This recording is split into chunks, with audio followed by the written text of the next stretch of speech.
Special card for Palestinian refugees. Lebanese government. Ministry of Immigration. The main director for handling the affairs of the Palestinian refugees in Lebanon certifies that this person is Palestinian, living in Lebanon, and in witnessing this, I have given this card. Chief Director for handling the affairs of the Palestinian refugees, Beirut.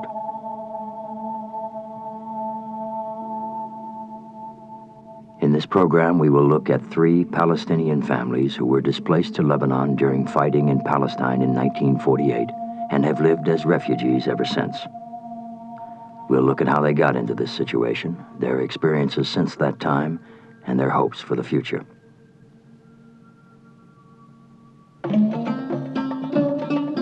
The land area currently occupied by the State of Israel was, for many centuries, named Palestine. The population was primarily Arabic-speaking and consisted of 70% Muslims, 20% Christians, and 10% Jews. Relations between the religious communities were cordial for generations prior to 1900. Palestine was a minor trade center because of its good ports at Jaffa and Haifa. Most of the people were farmers, and the Jaffa orange was world famous before the turn of the century. Palestine's importance was linked to its historic associations with many groups of people. It was the site of the birth of Christ, the Wailing Wall, and the Temple of the Rock, where Muhammad is believed to have ascended to heaven. The Ottoman Empire controlled Palestine for 4 centuries prior to the First World War. Great Britain received control of Palestine from the League of Nations at the end of the war. During the First World War, Great Britain had given promises of independence to native Palestinians in return for their participation in the war against the Turks. Great Britain made a similar promise to European Jews who sought to establish a Jewish-controlled state in Palestine. By the 1930s, Jewish colonists were arriving in large numbers from Europe. The British press, in reporting on Palestine, tended to be skeptical of their government's policy of establishing a Jewish homeland there.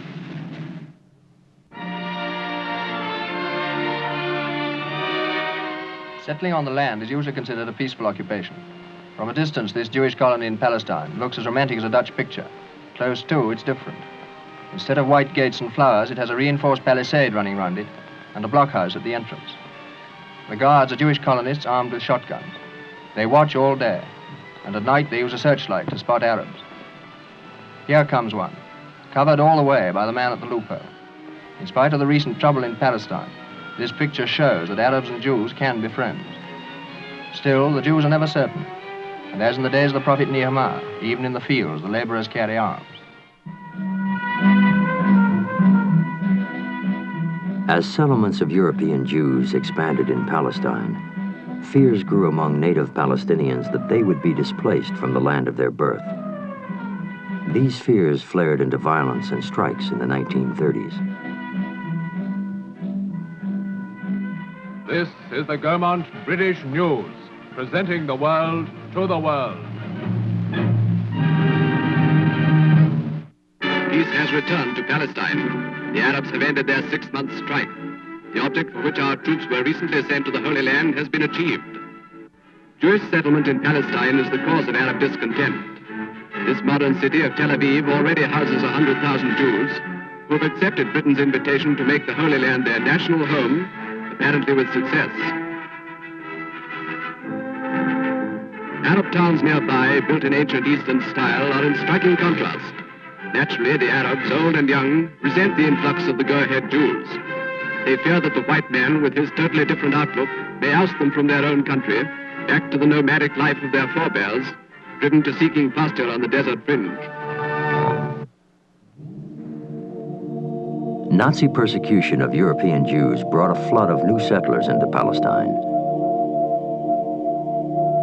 By 1946, Jews in Palestine numbered almost a third of the population and owned 7% of the land. In 1948, the British withdrew from Palestine, leaving the area without a stable government. There was a lot of violence. There were armed gangs which were trying to promote their respective points of view. Israeli armed gangs trying to promote an independent country. Arab armed gangs trying to oppose the establishment of the State of Israel. But in any case, Israel declared itself a state, I think it was in May 1948, and there was tremendous outburst of hostilities at that time. In fact, Arab countries came to the assistance of the Palestinians who were living in Palestine, and the hostilities were very widespread. And I think about 600 or 700,000 Palestinians left their homes and moved further away from the region where the violence was taking place. 90% of the Palestinian Arab population, both Christian and Muslim, were displaced from areas taken over by Jewish nationalists.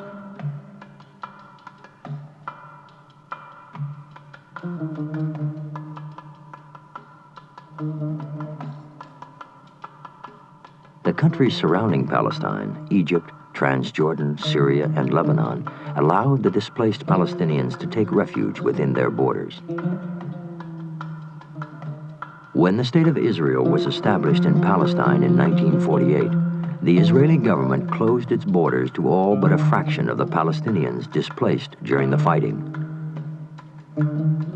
More than 500,000 native Palestinians were prevented from returning to their homes and properties. Their situation became desperate. 120 children were dying a night from exposure and malnutrition during their first months in exile.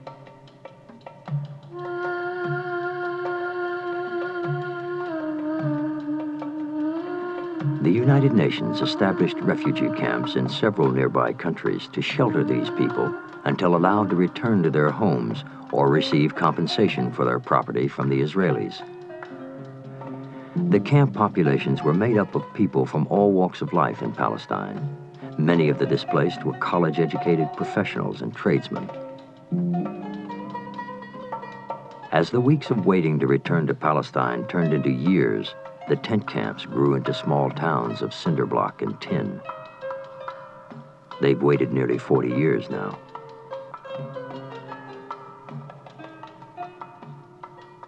The Palestinians themselves are still refugees. Many of them still live in refugee camps, not all, but many do.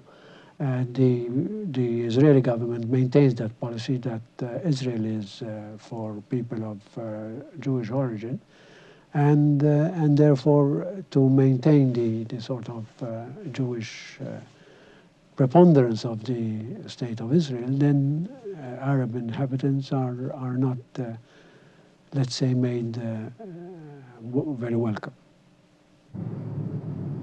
500,000 Palestinian refugees live in Lebanon, a country racked with civil war and foreign interventions.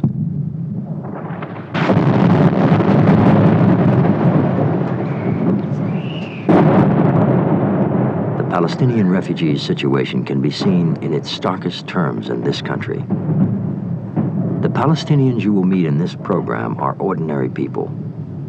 This is a view from the bottom.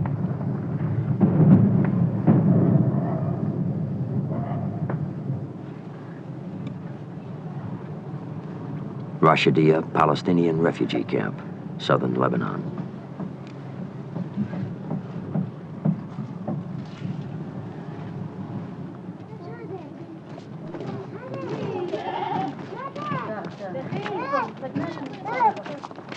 This is Abu Hussein. He has 11 children. He's from northern Palestine, near Haifa.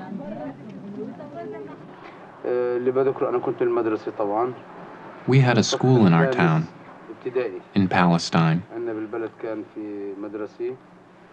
and I was in the 5th grade of elementary school when the year was 1948. I remember my father was a butcher. He was a butcher, and our relatives, naturally, were falahin, peasants. I was 11 years old. And when the people went out of Palestine, in the year of 48, naturally I left with my father. There were about 10 of us, the children with my father. The villages, the Palestinian villages, like our town, people began pouring out of the town. And where would they take refuge? To Lebanon, because the Jews dominated over the Arabs of Palestine. The Jews dominated over the Palestinians who were present. Naturally, they had more weapons and more supplies for war, and they were more accustomed to and experienced with war, you see? And we were a town of country people and peasants. My father was a meat cutter, and we were, all in all, just a poor group of people. These Jews were a warring people, and they had weapons. We left Palestine and came to Lebanon. When we came to Lebanon, when did we expect to return? About a month, 2 months. The situation would quiet down. We'd return to our town. The future that I was looking forward to, thinking of, was to finish my education. I finished up to the 5th grade in Palestine. But education here requires money. Money my father didn't have. In other words, my life became like that of a human being who exists and yet does not exist. No homeland, no money, nothing. We anticipated, in the hope that we would return to our home in Palestine. The hope was large. After we spent 3 years in Lebanon, the hope betrayed us. The UN opened this camp for the refugees here in Rashidiyah. We got up and came here, and we've been in Rashidiyah from then till now. I married and came to have a family and a large household, and that is the life before us, and the life before you as you see it.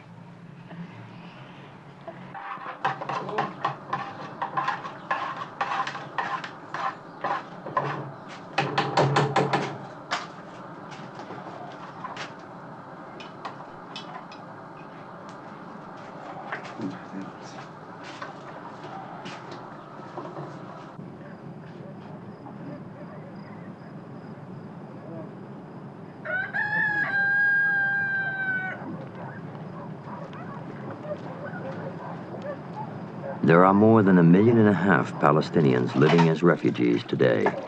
A third of these people are still living in refugee camps run by the United Nations. When the State of Israel was established in Palestine, a law of return was enacted, which allows Jewish people from anywhere in the world to enter Israel and become citizens the same day.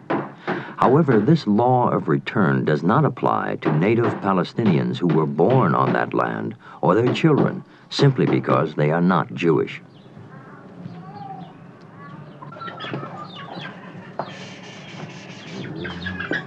Abu Hussein has acquired 3 cows, a few goats, and some chickens. He supports the family by selling milk, eggs, and chickens in the camp.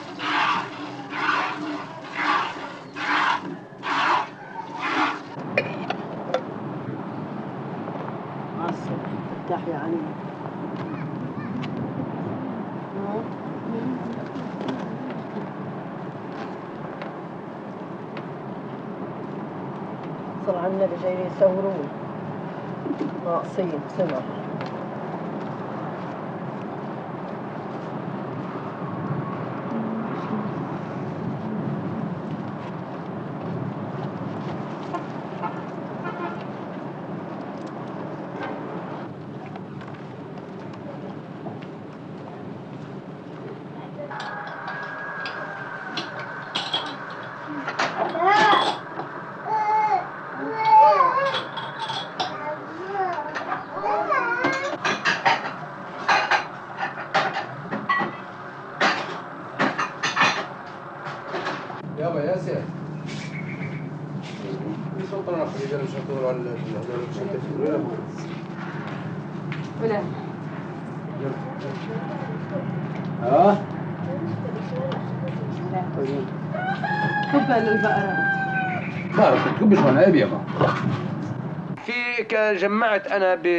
In my work in this country, I gathered a little money. I educated my eldest son with it. He went to America to study. I then have 10 children after him. In other words, I am hanging my remaining hope for the education of my children and the upbringing of my children on my son, whom I've educated.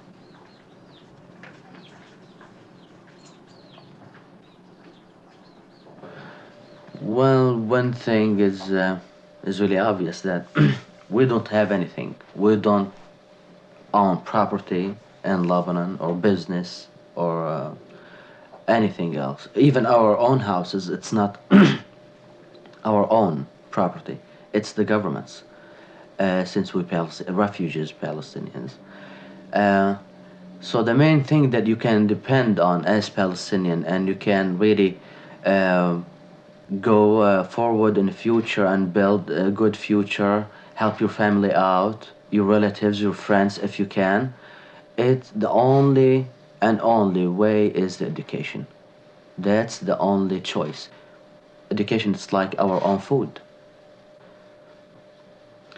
When I went to the Auckland University in Detroit, I was amazed that some people did not hear even about Palestinians, what the Palestinians are, or who are they, where do they live. And the other part of them, it's like they were scared of them as terrorists and killers, and they knew what the media and what certain officials and people in this country want them to know. You know, it's all up to them whether they want to understand, because sooner or later the sun is going to rise and the fact is going to be really very clear to the eye to see.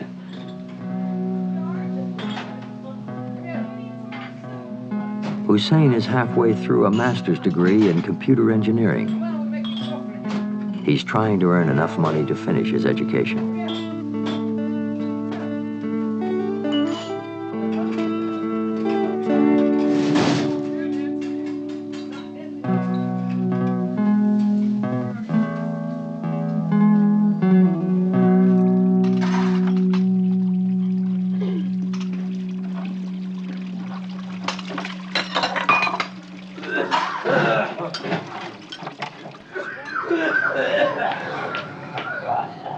I was 13 years old.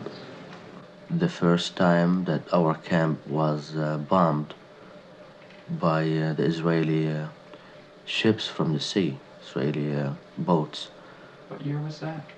1973. And can you describe that experience? Do you remember it? Oh, I won't ever forget that scene. I was swimming, and I looked back to the seashore, and I saw my brother running towards the camp. You know, I wondered why. You know, what's going on? Why did he leave that fast? So the suddenly, like, I looked to the left towards Tyre City, like between the camp and Tyre City. I looked towards it, and I saw a big smoke on the seashore coming up, and the people, I mean, the guys that were swimming there were running left and right, like spreading all over the area. I asked myself, why? You know, what's going on? And I looked back towards the sea, and that was the horrible scene to me, the first scene, which is, I saw about 4 or 5 military boats, Israeli boats, were bombing the area. So I didn't know what to do but swimming towards the seashore. That's the only thing I knew. And I swam that day faster than ever. I want to ever swim that fast. You have to be your nerves are up 24 hours. You have to expect anything from the air, from the borders, which is about 25 kilometers away from our camp, from the sea. The military boats can get you anytime. So it's like you live in a deadly zone. since that time.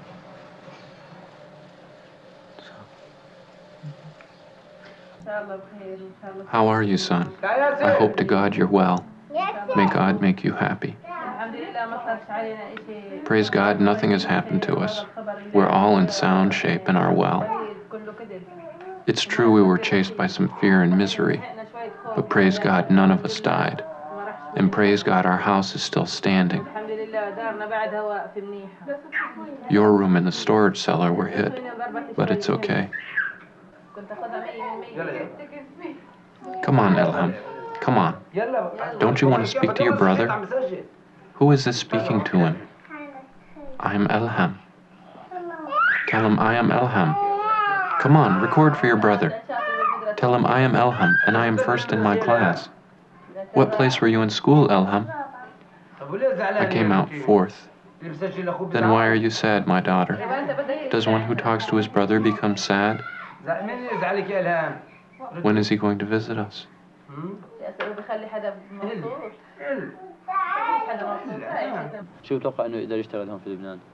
If my son returns to Lebanon, he cannot work in anything, because he's Palestinian, and Palestinians are forbidden to work except in specialized jobs. And if he wants to work in a job he specializes in, he has to have a work permit. But they don't give work permits to Palestinians, because we are Palestinian, not Lebanese, not citizens. He will not work in Lebanon. No way.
For a Palestinian family from the camps to send a child to college is a great achievement, but many have succeeded.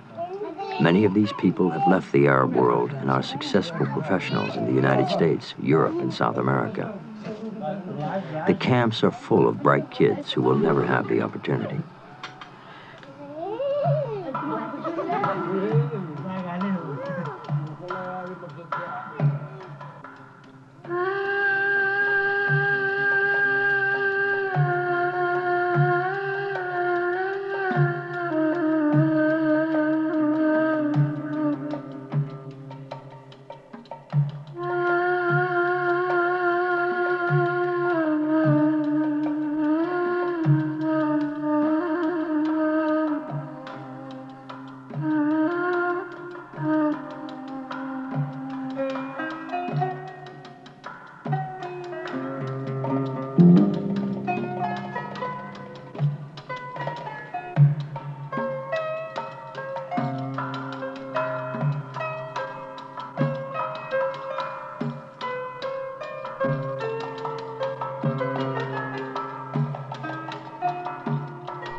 ياسر ياسر وي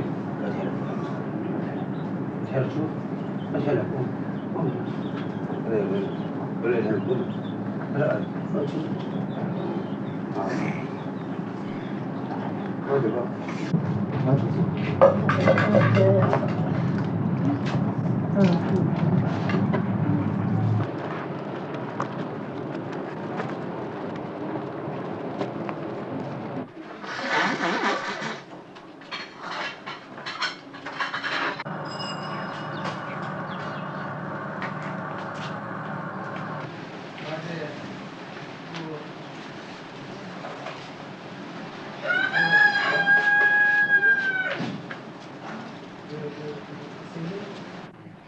حياتي هون بلا أمل. My life here is without hope. As a Palestinian person living in this country since the year 48, I do not have any hope. My hope ended. My only wish was that I return to my country and live in my town. Now my hope has been cut. No hope has returned to me. I feel and I sense in myself, in other words, I am a human being. I am a person and not a person. Any human on this round earth has a homeland, a town. They tell me, you are Palestinian. Okay, where's Palestine? You are a Palestinian refugee. Where's Palestine? I look around me. I am Palestinian. I must return and settle in Palestine. Thus I see there is no Palestine. Hope has been cut off. My days that I spent in Palestine, the 11 years, those years are all that I lived. Though I am almost 50 years old, I am 11 years old. I still say I'm 11 years old. Of these years that I spent here, not one of them counts, not even one day, because I'm living in patience and bitterness and hardships, a home I do not even have like people. There is not anything before me that I can lean on, called hope.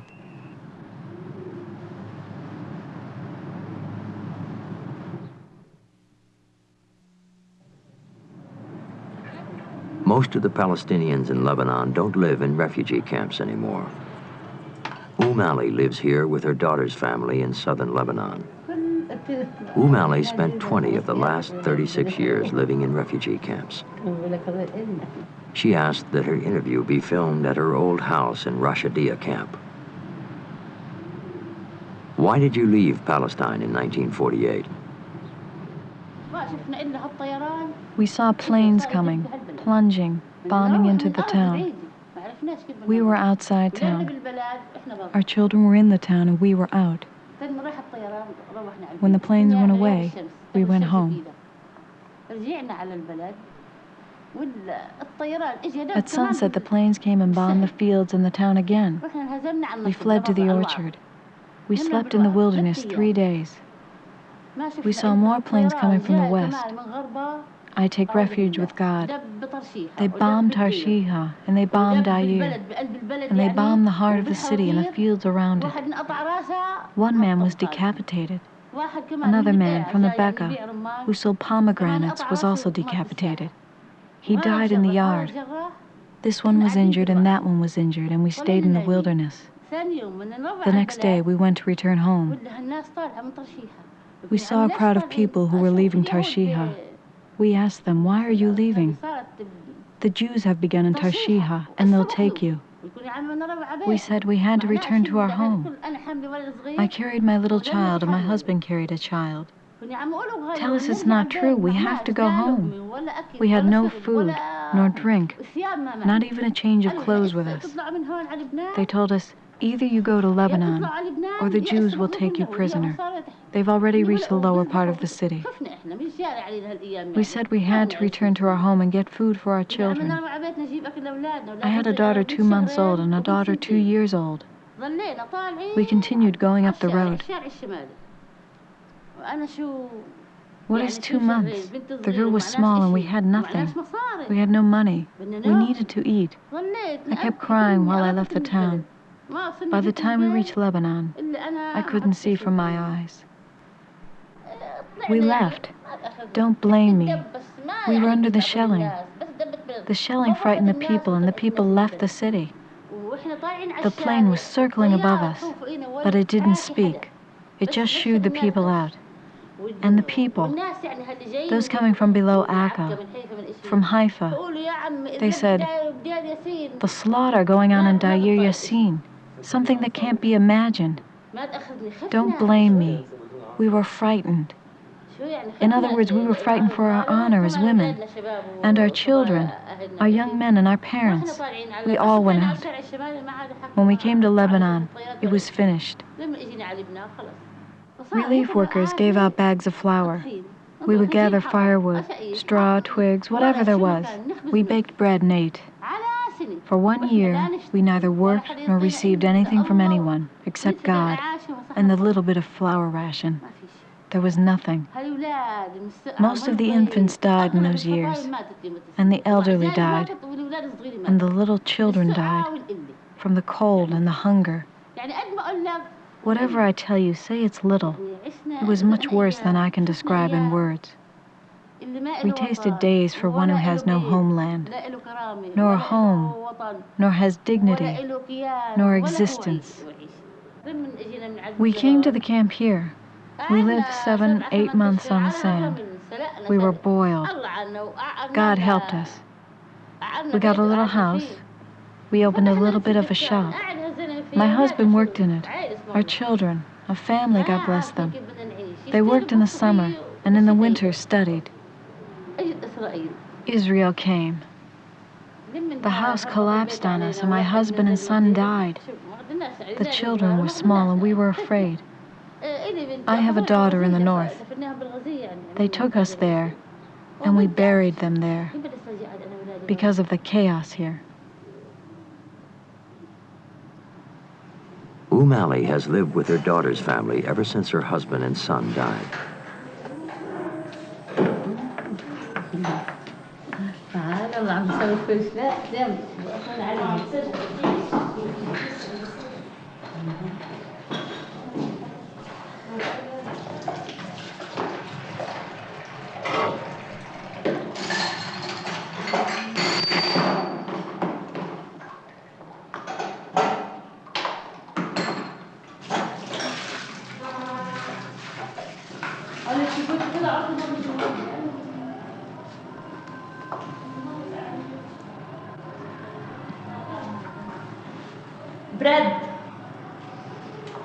خبزة؟ خبزة ايه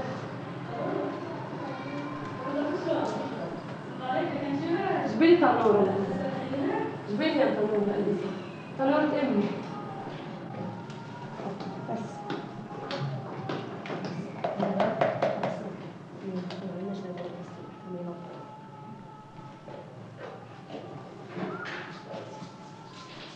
Fatma was 2 months old when Ali carried her out of Palestine. She's been a stateless person ever since. Her husband teaches in a school for Palestinian children. She works part-time as an orderly in a hospital. The family lives on about $150 a month. Not a bad living for Palestinians in Lebanon. They're going to make pita bread today.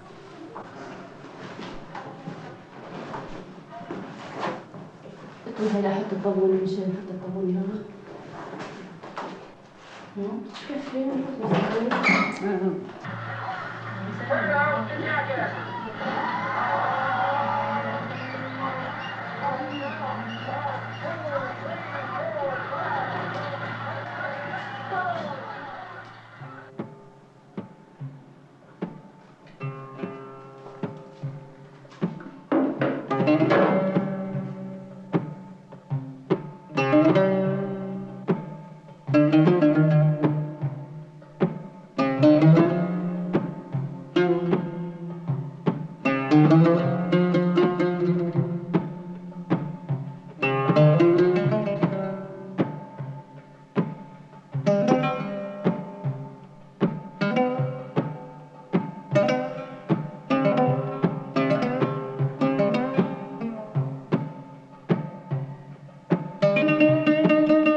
Ahmed,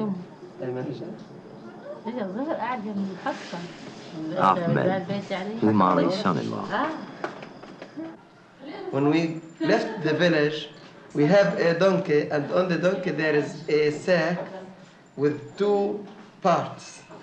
They put me in one part, and they put her daughter in the other. And what happens now is that this daughter is my wife. So we were partners from the beginning, and it happens now to be so. The Palestinian people, I'll speak about the Palestinian people in Lebanon, because I live with them. I know what they want, how we live, and so.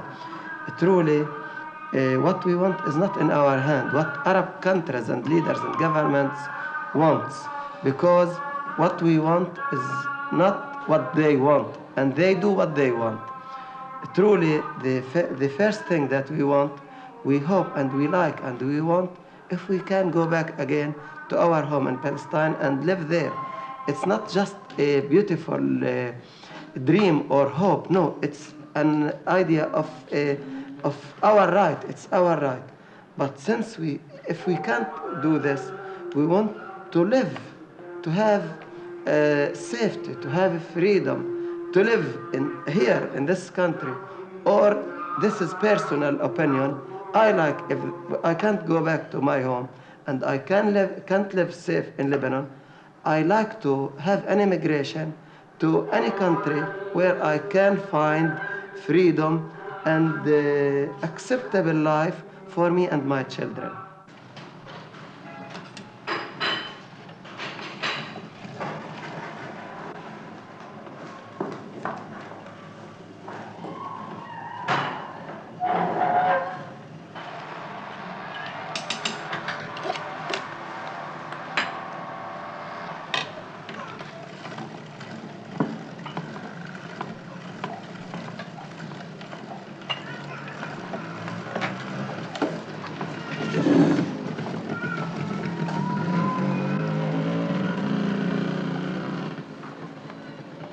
Could you tell us who these people are? This one is my brother who died.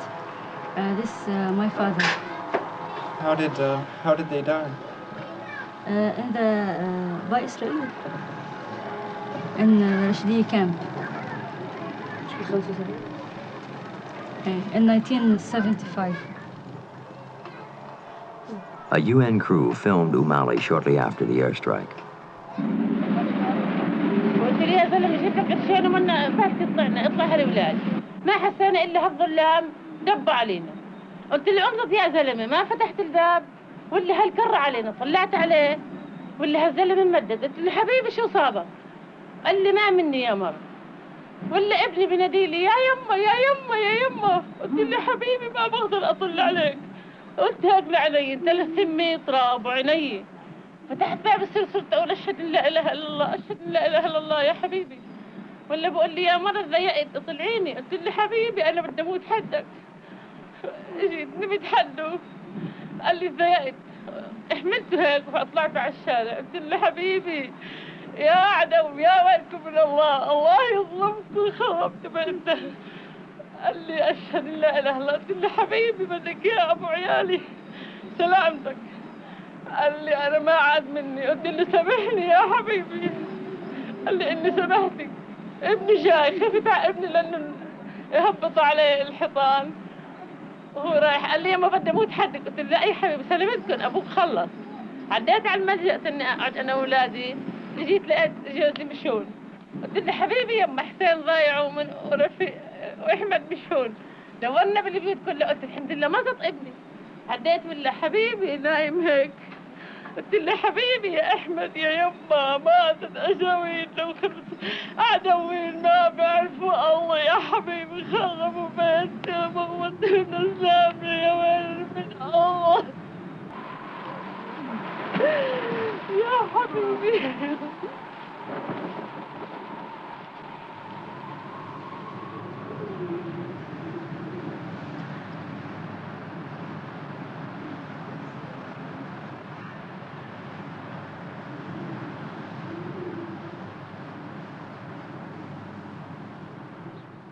I would like the Palestinian people to return to the soil of our homeland, Palestine, from which our name is Palestinian, and not to live a life, the sweetest life in a land not our own.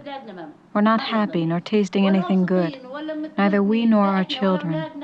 From the day we left 36 years ago till now, we won't desist until we have the right to return to our homeland. And we do have a homeland. We have fields and properties, but we are left outside our homeland, without our children, with nothing. We will not live except in our homeland, and that is the hour for which we pray.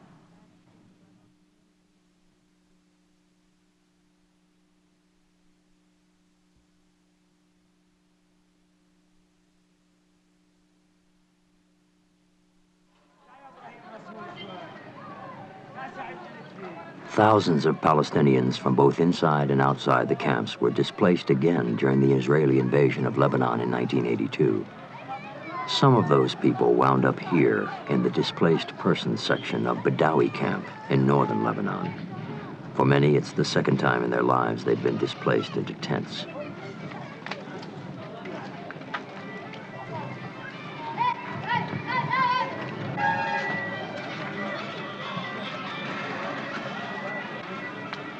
Abu Muhammad, his wife, and children came here from central Lebanon during the invasion. They had been living outside the camps for 10 years.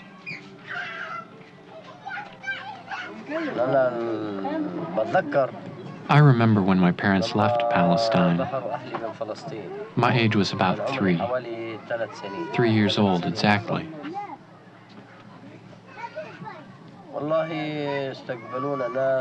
Thank God some Lebanese people helped us out. And we stayed in a coarse, old sackcloth tent. After a while, the UN came out. They gave us tents in Nabatea camp. And after a while, they fixed up the camp for us. And we lived. In other words, we lived a little. We worked in manual labor.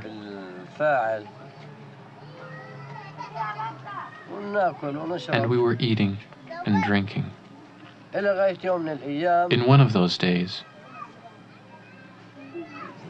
it had become 1972.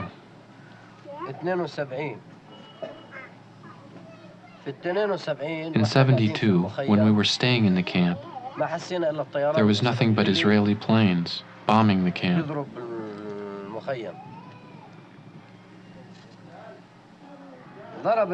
The camp was hit, and my mother was hit with it. 3,400 Palestinian refugees lived in Nabatea camp prior to the Israeli bombing.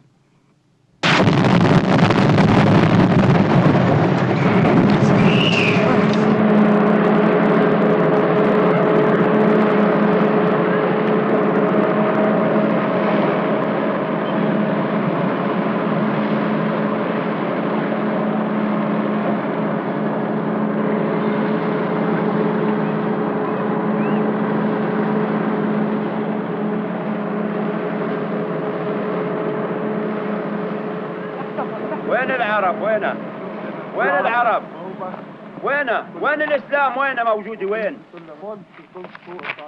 بالإسلام انزدت هاي ببقعة صغيرة مخيم بقعة صغيرة.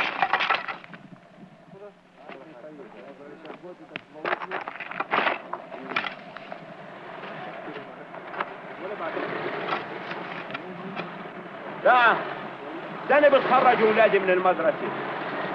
سنة بتخرجوا لنا عن قدس أخت أحسن عربي وأحسن أجنبي في العالم كله.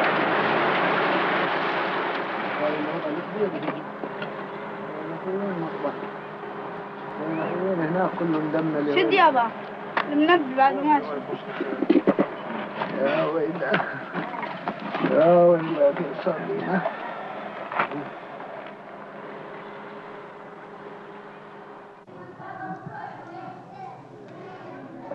Abu Muhammad's family and other survivors of the bombing of Nabatea camp moved into this abandoned prison in central Lebanon.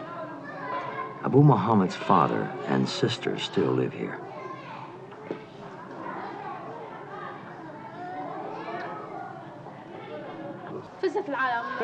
When the Israelis bombed the city, the people charged out. And as the people fled, so did they. The people all poured out, and he went with them. He took his family with him, and we stayed here.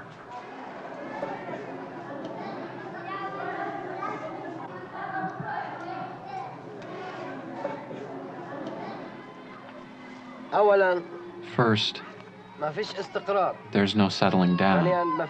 Second, there's no home in which I may live. There's no homeland. There's no identification card. There's no passport. There's no security for my children. My boys. Or for my wife, there's no security. Where am I going to go with them? Every time an Israeli airstrike occurs, I take them someplace for the purpose of hiding them, to keep them safe.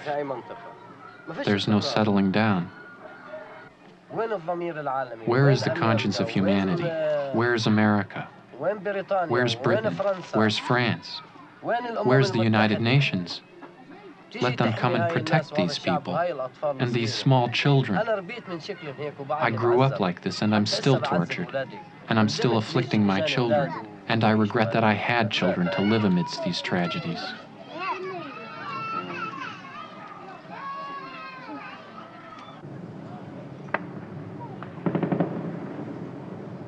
Factional warfare in Lebanon, as well as Israeli airstrikes, regularly hit the camps.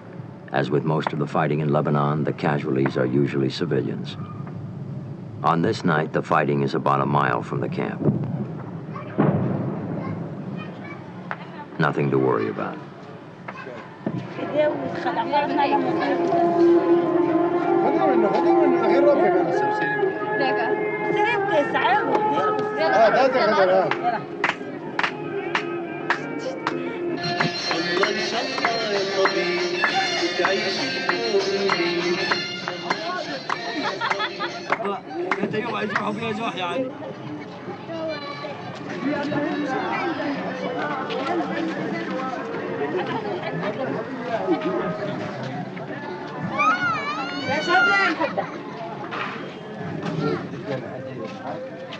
Abu Muhammad's eldest son is 3 years old, the same age his father was during the flight from Palestine.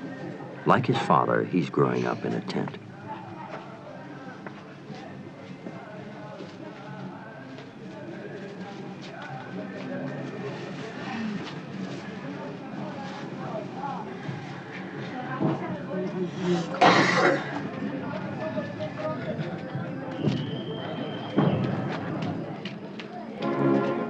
Today in the Near East, a suffering people, the Palestine Arab refugees, are struggling for survival. 750,000 of these Arab refugees are dependent upon charity for their very existence. This is one of dozens of camps in which these refugees huddle in squalor. In these camps of misery live the scores of thousands whose native land was for centuries Palestine. Then the tragedy of war descended on that holy land and made them wanderers. Today they have no alternative but to camp in the sands which surround their former country and wait. This is a problem which cries out to the civilized world for a quick, a humanitarian, a permanent solution.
There's no work in the camp.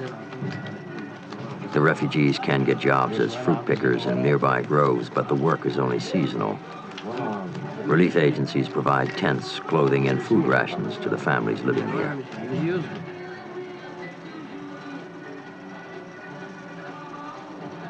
Yes, ماشي. 4.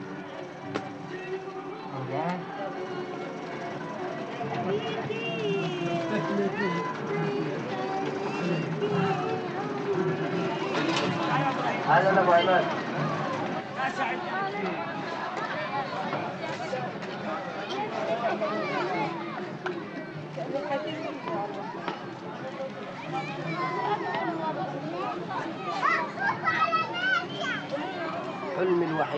My one dream, which any person among us hopes for as Palestinians, my one dream is my country. It is Palestine. My one dream is to see my children free to roam in their homeland, in their true home. My one dream is to see them learning in their country. This one an engineer in his country, a doctor in his country, a representative, a minister in his country. This is my one dream for which I hope. I personally, I'm not a politician, nor am I a military expert, but I sprang from these people, of these people. I say the dream of these people, my dream is to return to my country. And the dream of my son, the same thing, he's going to become like me. Why? I will tell you why. Because my son is also going to think, if he remains like this, he's going to think of his country, that he has no homeland, he has no land. This is not a dream, this is a hope. This is true, not just a dream, this is a hope. And truly, this is a predicament, that I'm still stranded here. What would you hope for me? That I live by settling down. Settlement won't occur except in my country. In what country am I going to settle? In what country? There is none. There's no settlement for me except in my country. Because my predicament is like this. Because I'm living in this area. How? In what hope am I going to live, other than to live in my country? Thank you.